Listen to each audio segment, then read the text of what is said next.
Rain lashed against the corrugated steel of the wrecked atmospheric processor, each drop a corrosive needle against exposed metal. Lieutenant Jessa Chen wiped condensation from her visor, the phosphorescent glow of the Kepler 186F slime rain painting the interior in an unsettling green hue. "Drones down," she announced, her voice clipped and professional, betraying none of the unease churning in her gut.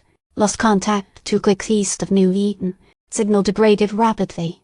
Sergeant Major Thorne, a veteran of 18 years and countless deployments, grunted. Rain always felt like an insult, a personal affront. Jamming? Interference? Unclear, Ray's mumbled, hunched over his sensor array. The young man's frustration was palpable. Readings are chaotic.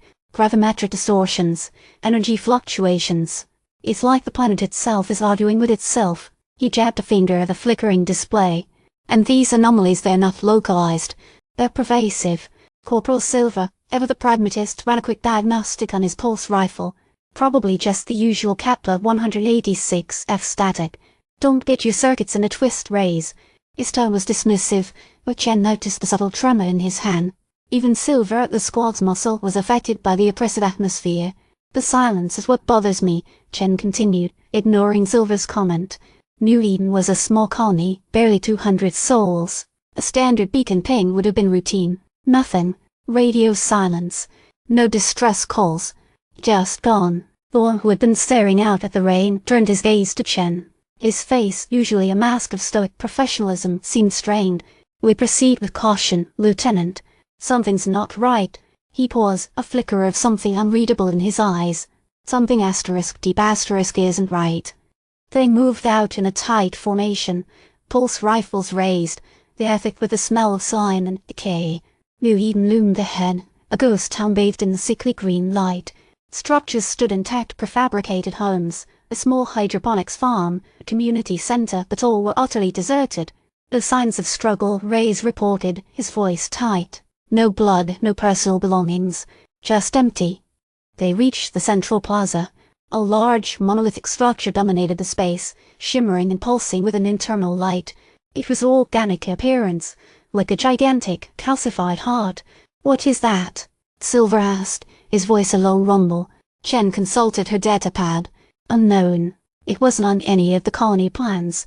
Its radiating energy signature I'm not familiar with." As they approached, a wave of dizziness washed over Chen. A feeling of profound sadness, of overwhelming loss, pressed against her mind. She stumbled, catching herself on Thorne's arm. "Lieutenant." Thorne's voice was a low murmur, laced with a strange cadence. He didn't look at her, but seemed to be staring directly at the monolith. "Join. Become one." Chen recoiled, shaking her head, trying to clear the intrusive thoughts. "Report, Thorne. What did you say?" Thorne's eyes remained fixed on the monolith. "It is beautiful. We must join."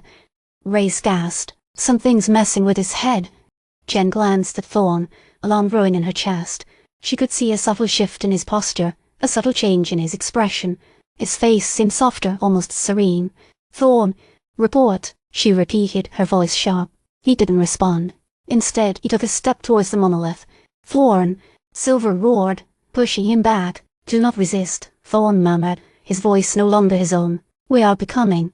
Chen raised her hand, activating her comm unit. "This is Lieutenant Chen to TCDF Command. Priority 1 warning. New Eden colony compromised. Potential psychic influence. Requesting immediate relief column." She repeated the transmission twice, then added a final frantic plea: "Send reinforcements. Now." As she finished the transmission, a rustling sound echoed from the surrounding forest. The trees, gnarled and twisted by the planet's unique ecosystem, seemed to part, revealing a horrifying sight. Tall, elongated figures emerged from the shadows. Their skin was phosphorescent green, their limbs disproportionately long, and their eyes glowed with an unsettling intelligence. They moved with a synchronized grace, their movements eerily ritualistic. "Xenos!" Rays screamed. Silver raised his pulse rifle, opening fire. The rounds impacted the Xenos, but seemed to have little effect.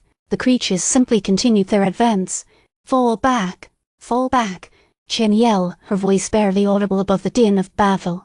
Silver continued to lay down suppressing fire, but one of the Xenos moved with unnerving speed, striking him across the chest with a long cylinder arm. He collapsed, his pulse rifle clattering to the ground.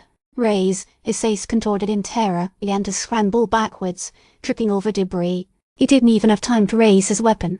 A xenos arm snaked out, ensnaring him, pulling him into the shadows. His scream was abruptly cut short. Chen, fighting to maintain control, fired a burst of rounds at the advancing xenos. She knew they were outmatched. She knew they were doomed. But she had to buy time. She had to ensure that her warning reached the relief column. She glanced at Thorne. His eyes were vacant, his expression serene. He was no longer the sergeant major she knew. He was changing. "Thorne, fight it," she pleaded. He didn't respond. He simply continued to stare at the monolith, his body swaying gently as if in a trance. The xenos surged forward, the glowing eyes fixed on Shen. She knew her time was running out. She raised her pulse rifle, prepared to make her last stand. But then everything went black.